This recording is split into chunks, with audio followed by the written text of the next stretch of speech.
Are we live? Not yet. So I'm gonna crack wise for 30 seconds before you go live. Well, it's too late. Oh, man. Sorry.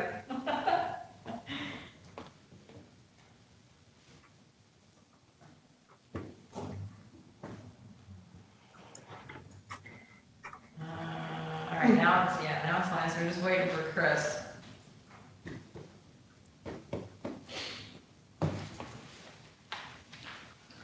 And then I'm texting him. Should we decorated all of the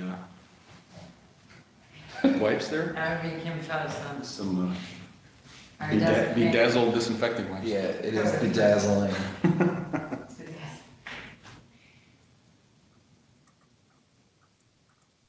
You know, that one's been in here since July and it never fails to get a comment, so. Really? Yeah.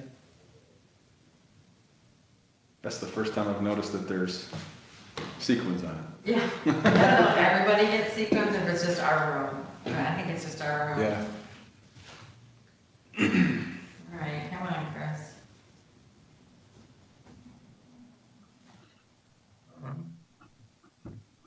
Well, me and Don are ready.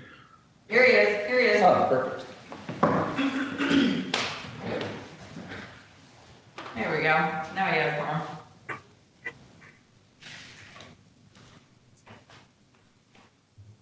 There, now we can start the meeting. Chris is here. Morning, Chris. Good morning. I was having some trouble logging in. I was getting ready to call, but finally it went through. Good. Glad to have you here this morning. Glad to be here. Well, Mike Majerick is a questionable, so I think we're going to go call the meeting to order and get started. If he joins, that'll be great.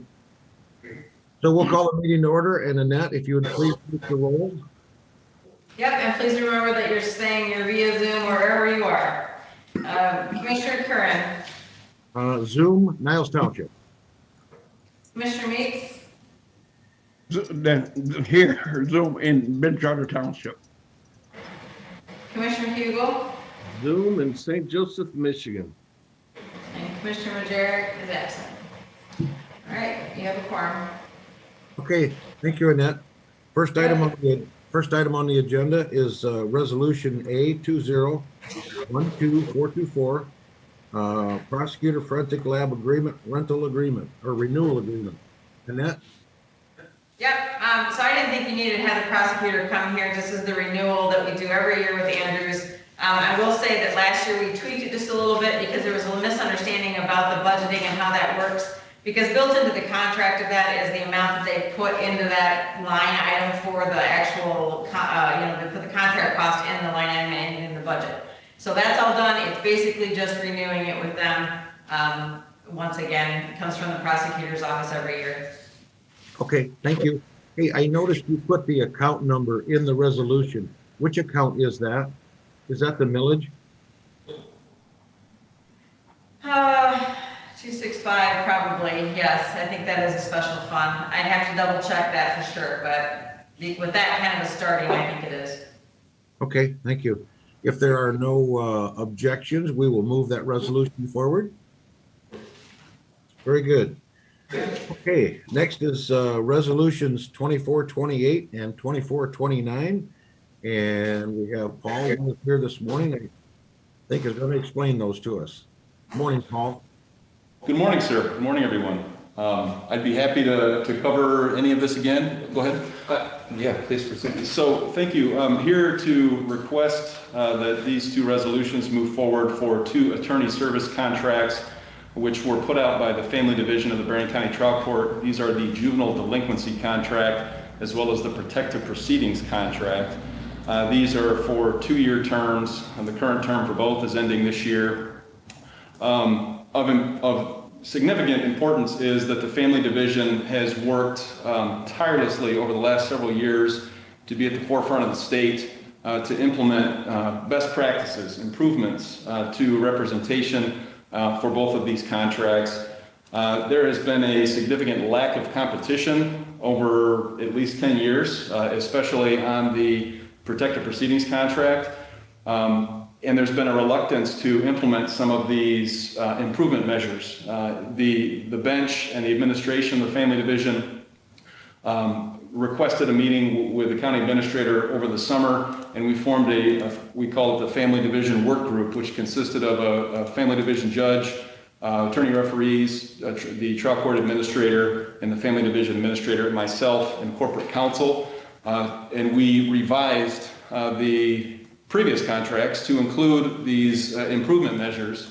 We then put these contracts out for bid. We circulated them throughout wider Southwest Michigan, and unfortunately we had a very poor turnout. We had really two deficient bids. The one bid for juvenile delinquency was not received in a sealed bid. We got it via email, and it turned up later, I understand, in the mail, sealed. I don't have an explanation for that. They indicated they did send it timely. The second was a conditional bid from the Protective Proceedings Group that exempted itself from three important improvement measures that the family division really wanted in the contract. So the bid basically is like, well, we'll do, items 1 through 10, but we're not doing items 11 through 13. And here's what we agreed to as our compensation would be. The Finance Committee at the bid opening made the determination that these bids should be referred to the Indigent Defense Department to consult with corporate counsel and determine if they could be used or what course of action would be best to obtain for the trial court satisfactory contracts. We and the work group met, determining that the juvenile delinquency contract really was a good group, a good contract. There was just it was received late due to mail issues or something. So we determined that group could be contracted with. That contract is for $70,000 for 2 years, which is a slight increase, although they have added 2 attorneys. So that group went from 4 attorneys to 6 attorneys. The family division is very satisfied with that group. They've reviewed, the individuals proposed to be in the group, the contract, and they are very satisfied with that group. The second group was a bit more difficult. That bid, as I said, was conditional, and the work group and corporate counsel determined that the bid should be rejected. As it was not satisfactory, it exempted itself from the improvement measures.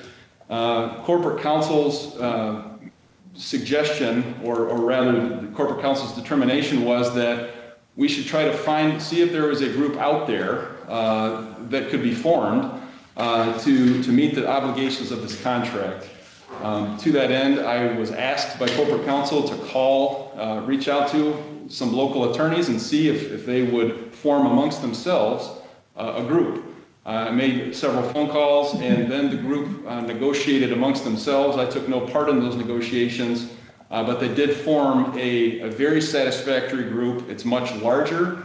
It's instead of 6 attorneys, it's 10 attorneys, and they are from a wider area. Great reputations of these attorneys. This group has been unanimously supported by the family division. They have already started training. They've attended meetings, Zoom meetings with the trial court, the family division judges and administrators, and they really have the unanimous support of the family division. That contract, the request from that group is for $408,000 for 2 years, the next 2 years. That is higher than the conditional bid, which was $360,000 for next year and $367,000 for the following year. But again, that exempted itself from these very important measures that the court wanted to implement.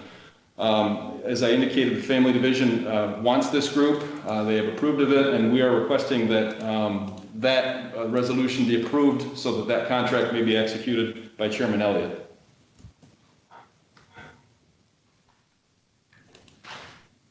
Hey, are there any questions from the committee members? No questions. Very good. Well put, Mr. Jancho. Thank you. Very No good. question from me also. Okay, thank you. Hey, just a couple of clarifications, Paul. Yes, sir. 2428 deals with indigent parents and children in child protective custody, and there are essentially 10 attorneys assigned for that duty, correct?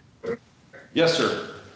And Are those, that whole topic there, is that primarily civil? Doesn't involve any criminal activity? Well, sir, there could be some, there's potential for criminal charges. For instance, if you have, parents that get involved in some type of criminal case, the family division can assume jurisdiction over any minor children that could be placed at risk based upon what the allegations are against the parents.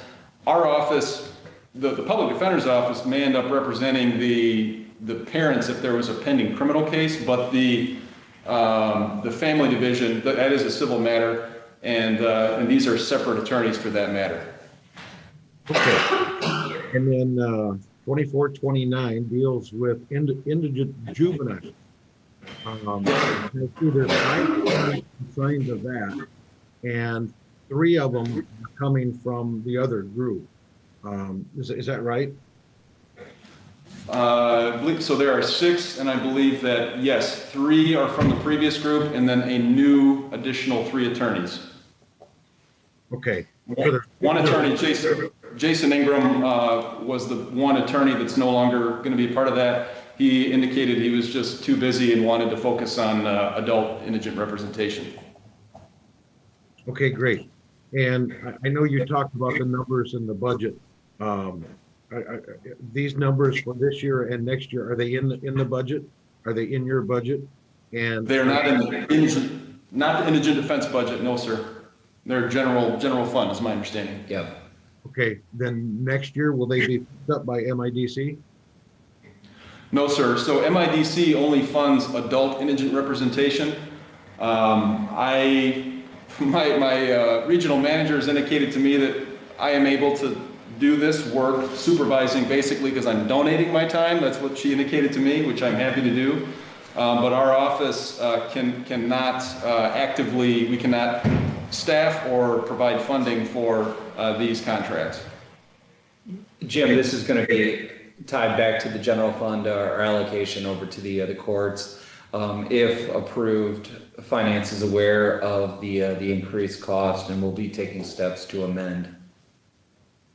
Okay, so in the proposed budget that we have for 21, I think our contribution to the public defender's office is 600,000, or right in that range. Right about 574, I believe. Okay, then would these dollar amounts be added to that? Our contribution? No, sir. It's included in. These are separate amounts of money from the general fund. They are not part of the indigent defense budget. Okay. So just to summarize, general fund is going to see an increased cost for the legal services contract. Public defender's office is not going to see an increase or decrease in their total funding. It'll be general fund's expense, then just transferred over to essentially court operations. Have these contracts always been funded by the general fund? Mm-hmm. Oh. Yes. Okay. Any questions from the committee members? You just answered my question, Jim. Okay. Okay. I was gonna ask that, but you just answered it, or they answered it. You asked the question, didn't you? Okay. Okay, if there's no other questions, then we'll move those 2 resolutions forward. Yep. Okay, they're moved forward. Thank you very much. Next, we have Administrator Dissent. You have a PD resolution you want to talk about? Yep, so this resolution is to memorialize what we discussed at your last meeting. There was a brief discussion about the grant application the City of St. Joe has prepared and submitted to Eagle. This is related to offshore dredging for beach nourishment. If admin is comfortable with recommending the resolution move forward, that would be our intent. Annette reminded me that the beaches and parks do tie back to PHSC. So assuming admin says, yes, you want to see this, tomorrow I'll meet with PHSC, ask them to also bless it, and then bring it forward to the full board. Now, again, this is just us acting as a partner to St. Joe's grant application, but just for the general public, the concept here is that offshore dredging is something that's allowed throughout the nation for beach nourishment. In the state of Michigan, it's not an allowed tool for beach nourishment. However, for decades, it's been allowed when doing hydraulic dredging of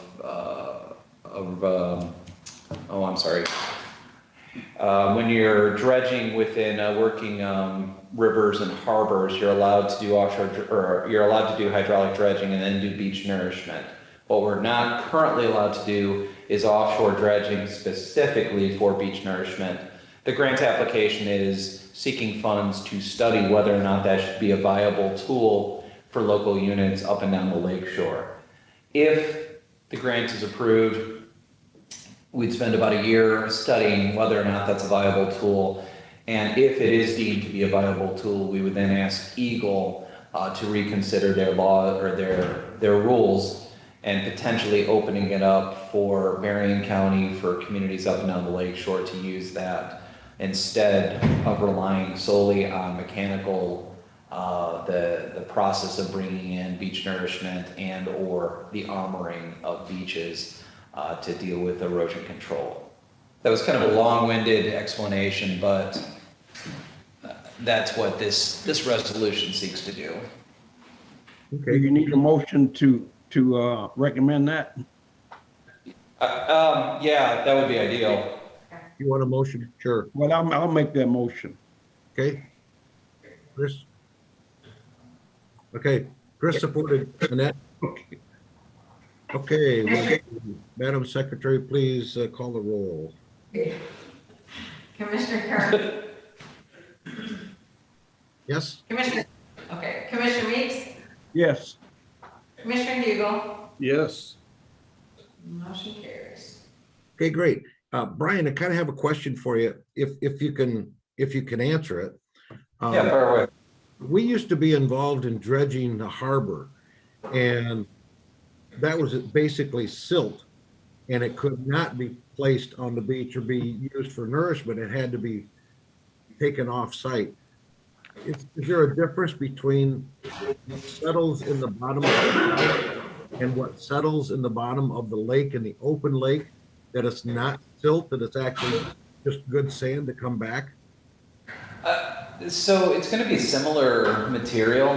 The actual sediment that is laying on the bottom of the river versus the bottom of the lake, more than likely it's going to be similar material.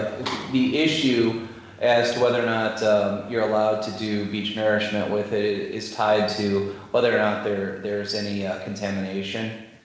And with the harbor, you're just seeing so much more fuel usage, the potential for foreign material being mixed in with that sediment just goes up. The potential is very much there. Now, the last round of harbor dredging that occurred in St. Joe, that material was used for beach nourishment.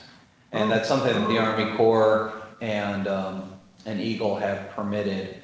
And that goes back at least a decade or longer. I can think of multiple jobs where they've allowed for hydraulic dredging out to the public beaches. The alternative is to do hydraulic dredging or mechanical dredging and then landfill the material. And that's where things get incredibly expensive. Okay, is that something new? Being able to use that dredge material from the harbor and putting it on the beach, is that new? I don't think so. I can recall a hydraulic dredge job back from like 2006 where it was being permitted. Okay, because we were told when the county was in charge of dredging the harbor that we could not use that silt or that material for anything. In fact, I think we were hauling it out to the airport for storage. Yeah. So I've seen it done both ways, and I can tell you that when, like in South Haven, when we were dredging up to past the harbor lines into private slips, That's where the silt, the sediment, we had some environmental testing done that showed that there was too much contamination and that we were forced to landfill the materials. I think generally, if you're within the harbor lines, it's the deeper part of the river, and there's just more than likely a higher degree of scouring that's occurring that's pushing the material out. For whatever reason, there tends to be less contamination, and both the state and Fed have allowed for hydraulic dredging out to beach nourishment. How far out do they dredge? How far away from the beach are they? A couple 100 yards or a couple miles? Well, with St. Joe, with the last round of dredging, I'm struggling to think of footage, but it would have been near the entrance of Silver Beach.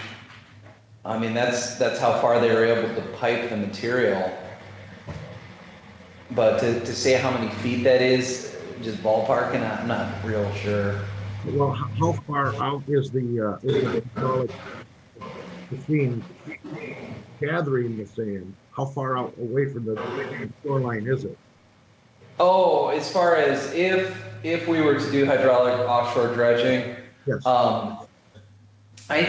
Jim, I don't know that off the top of my head. You're going to be out probably, I would think that you're anywhere from a quarter mile or further. So a pretty decent distance. Okay. Yeah, I was just kind of curious.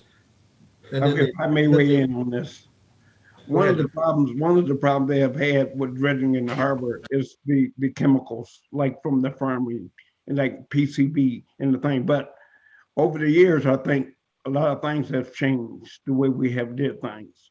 So I don't know if it's as contaminated as it was, but I don't imagine that it's too much contaminated in the big lake, because I think it's going to settle in the harbors before it goes into the lake. And the sand is at the bottom of the lake. Well, why not put it back on the beach? Well, that's what I want to kind of give me my 2 cents of what I kind of know about the dredging. Yeah, and that makes sense, Don, now that I think about it, with all the boats and the slips, with the fuel and whatnot. Yeah. We're away from the slips, it might not be contaminated, so. Yeah. Okay, well, thanks for that information, appreciate that. Anything else on that topic, Brian? No, sir. Okay, and we made a motion and all that to move that to PHSC with our blessings, correct? Yep. Okay.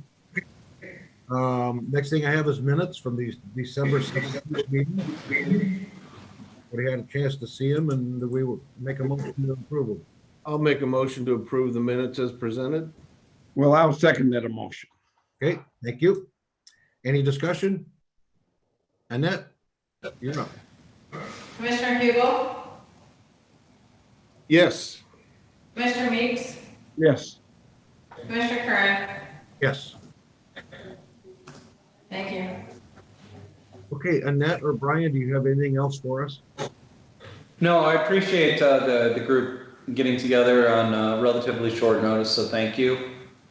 Okay, then Annette will offer up public comments. I'm the only one watching, so I think you're good. Okay, all right, good. Well, if there's nothing else, I guess we'll see everybody tomorrow morning at 10:30, or no, it's 10 o'clock, isn't it? 10:30, I believe. It is 10:30. Yeah. Okay, I wouldn't. And I guess this will be my last committee meeting. It's been a pleasure working with you guys on this committee. I remember when I got these, all the commission meetings are one thing, but you got this committee work. Committee work is where everything happens. I appreciate you guys very much. Yeah. Well, same here, Chris. Yeah, Chris, you've been a valuable asset to the admin committee, and I'm going to miss you. Really Just enjoyed don't having change you your around. phone. Yeah, I won't change it. Okay. I'll still be around. Oh, okay then. I'll call. That's good. Okay, if there's nothing else, meeting is adjourned. Thank you. Okay, thanks, everybody. Okay.